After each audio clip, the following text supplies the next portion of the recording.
Hello and welcome to this video. So in this video, guys, we're going to talk about opinion essays, or in other words, essays that express a point of view or a viewpoint.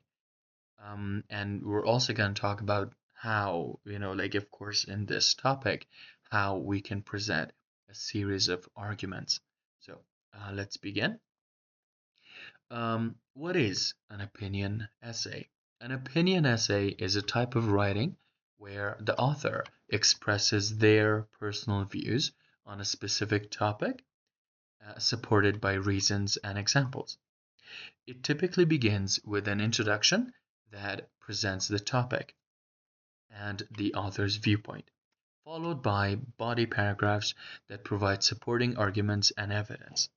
The goal in this type of writing is to persuade the reader of the validity of the author's opinion. So basically, what you're doing is that you are, as a writer, you are persuading the other side to accept what you're saying, or at least to be convinced, by what you're presenting. Okay.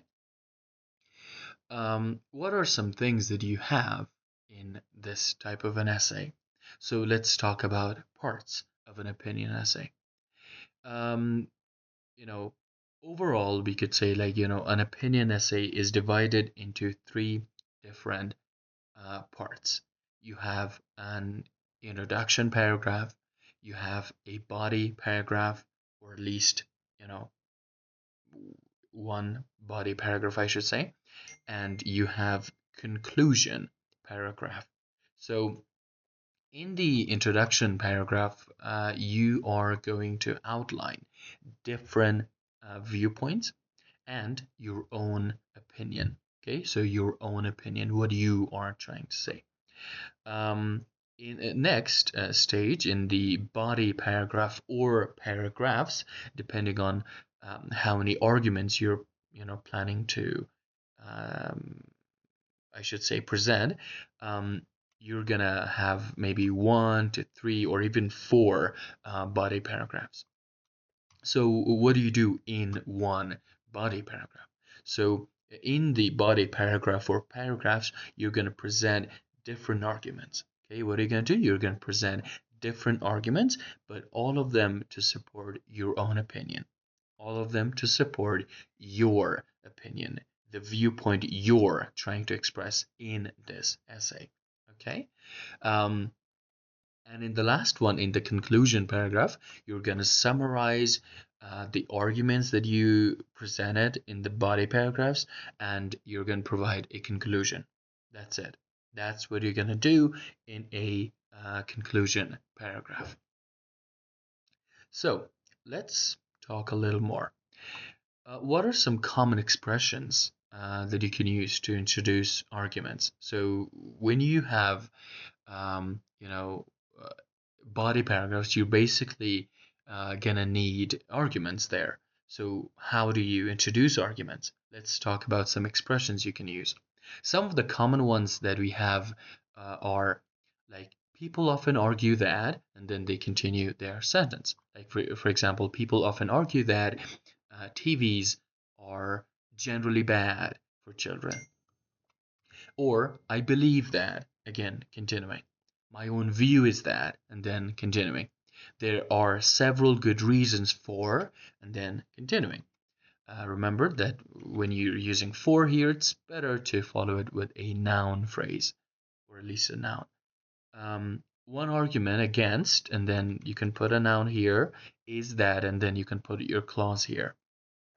So like one argument against, taxing the rich is that the rich or the wealthy, normally provide jobs for people. So if we tax them, maybe they're not going to do that anymore. Just an example. I mean, last one. People sometimes claim that, and then again, you have a clause after it. Okay.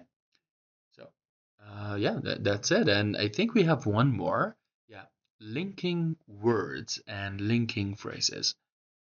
What do we need them for? So we need them in opinion essays, so that we can show how our ideas connect.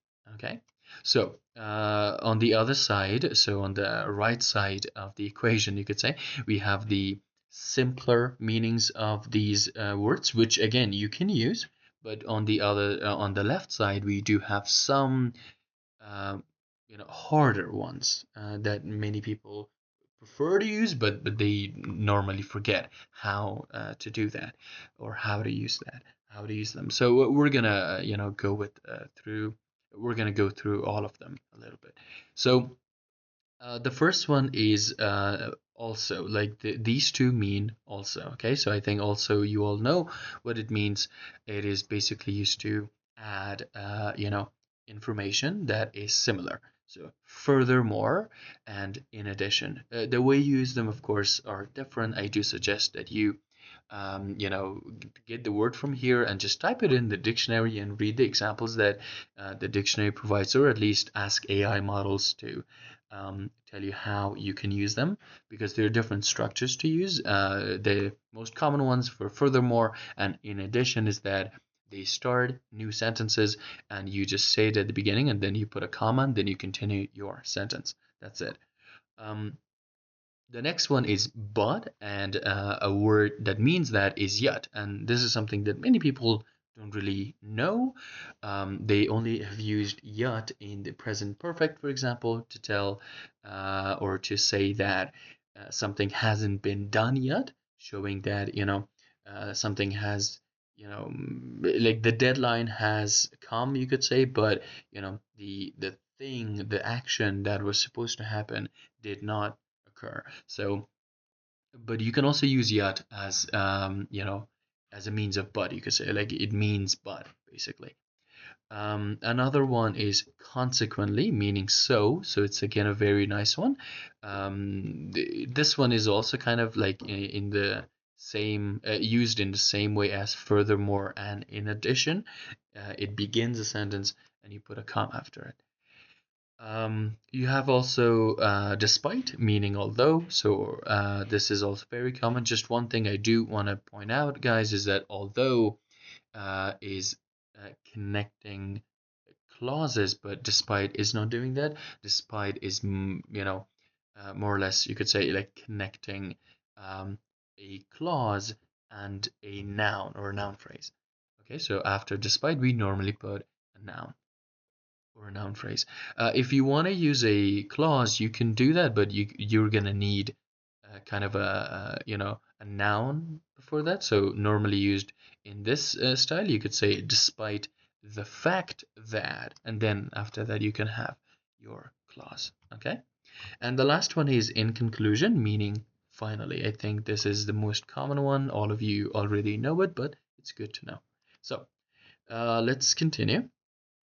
And that's it. So the next slide is a thank you slide. And, that is actually how I do feel it right now. Thank you so much for your attention. This video was a very short video about opinion essays. I do suggest doing more research if, you need more information on opinion essays. But this should be a good refresher for those who already have good information about it. So good luck and write those essays.